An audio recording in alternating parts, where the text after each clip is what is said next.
তার ঘুঙুরের আওয়াজে কেঁপে উঠেছিল ব্রিটিশ রাজ্যের ভিত। তার নাচের মুদ্রায় দ্রোহের আগুন জ্বেলেছিল সৈনিকদের মনে। 1806 সালে ভেলোর দুর্গে ভারতীয় সৈনিকদের নিয়ে গড়া মাদ্রাজ ইনফ্যান্ট্রি ইস্ট ইন্ডিয়া কোম্পানির বিরুদ্ধে বিদ্রোহ ঘোষণা করে। আর এই বিদ্রোহের মূল প্রেরণা ছিলেন এক নর্তকী, নাম রোশনি বেগম। বিদ্রোহের মন্ত্র হিসেবে যিনি ব্যবহার করেছিলেন নাচকে। চলুন আজ জেনে নেই ইতিহাসের সেই দারুণ গল্পটি। মহীশূরের রাজা টিপু সুলতানের রাজসভার নর্তকী ছিলেন রোশনি। টিপু তখন ধীরে ধীরে তার আধিপত্য বিস্তার করছিলেন সমগ্র দাক্ষিণাত্য জুড়ে। এরকম একটা সময়ে আনুমানিক 1770 সালের দিকে টিপুর রাজ্যে আসেন রোশনি।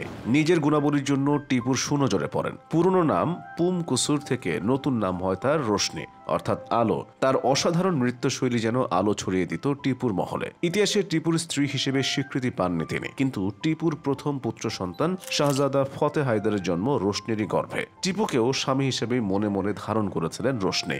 1799 সালে শ্রীরঙ্গপত্তনমের যুদ্ধে টিপুর মৃত্যু হয়। বাঘের মতো লড়ে টিপু শহীদ হন। এই রাজ্যে কোনো ধরনের বিদ্রোহ যেন না ঘটে, তারই বুদ্ধি আটতে থাকে ব্রিটিশরা। টিপুর বংশ নিশ্চিহ্ন করতে ব্রিটিশরা হারেমের সব নারীদের বন্দী করে মহীশূর থেকে নিয়ে চলে যায় ভেলোরে। 550 জন নারী বন্দীর একজন ছিলেন রোশনিও, যাদের ঠাঁই হয় ভেলোরের এক অন্ধকার দুর্গে।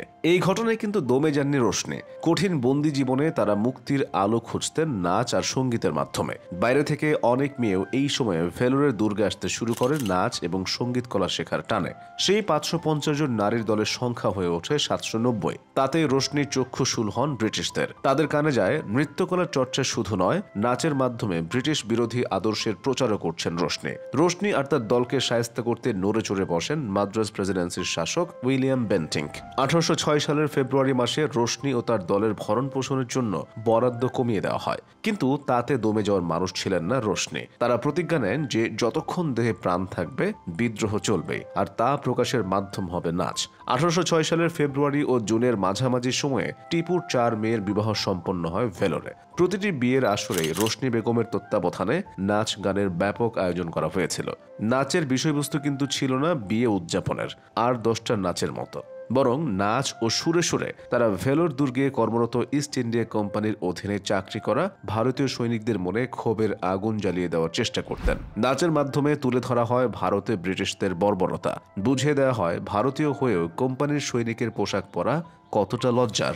এমন এক দিন আসবে যখন ব্রিটিশদের গোলামি করার জন্য কেবল ধিক্কার জুটবে এই সৈনিকদের কপালে। ধীরে ধীরে ভারতীয় সৈনিকদের মনে তুষের আগুনের মতো জ্বলতে থাকে ক্ষোভ। সেটাই বিস্ফোরিত হয় একসময়।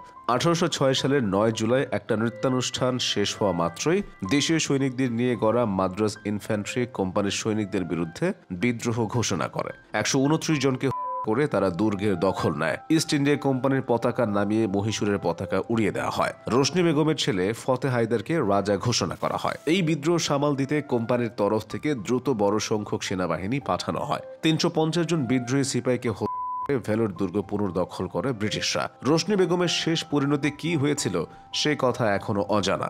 রোশনি কখনো অস্ত্র ধরেননি, কিন্তু শুধু শিল্পের অমোঘ ক্ষমতায় বিদ্রোহের আগুন যে জ্বালানো যায় সেটি দেখিয়ে দিয়েছিলেন তিনি। ক্ষণিকের তরে হলেও কাঁপিয়ে দিয়েছিলেন ব্রিটিশদের চিত্ত।